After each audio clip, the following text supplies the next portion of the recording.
Salut les amis, bienvenue sur Frisson Nocturne FR.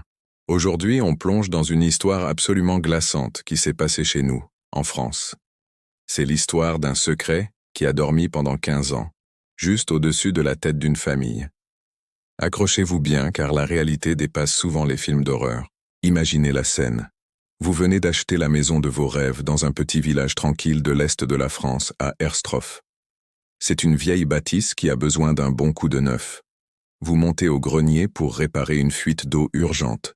L'air est lourd, poussiéreux. En inspectant le plafond, votre main frôle une petite plaque de bois qui bouge légèrement. Curieux, vous la poussez. C'est une trappe presque invisible dissimulée dans la structure. Et ce que vous découvrez derrière va changer votre vie à jamais.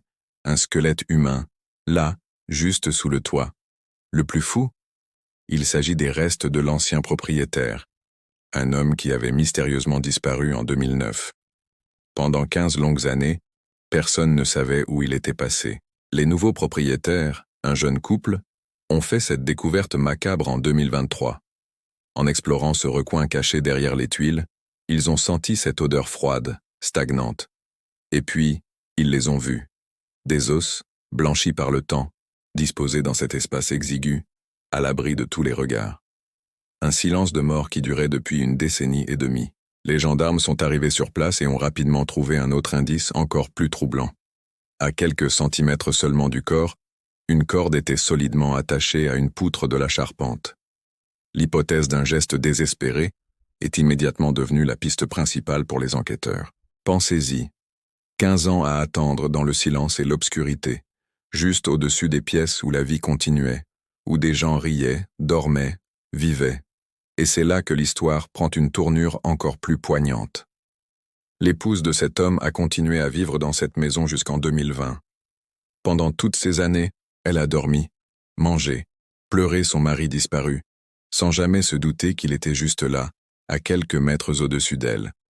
La procédure légale a même officiellement déclaré son mari décédé, quelques années après sa disparition, faute de nouvelles.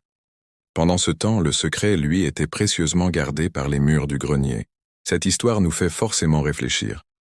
On entend souvent des récits de maisons hantées, de bruits étranges au milieu de la nuit, de portes qui grincent, toutes seules.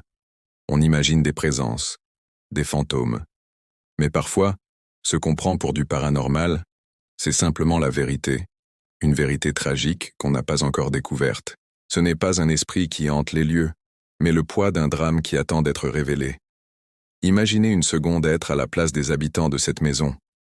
Vous auriez senti quelque chose? Une présence? Une tristesse dans l'air?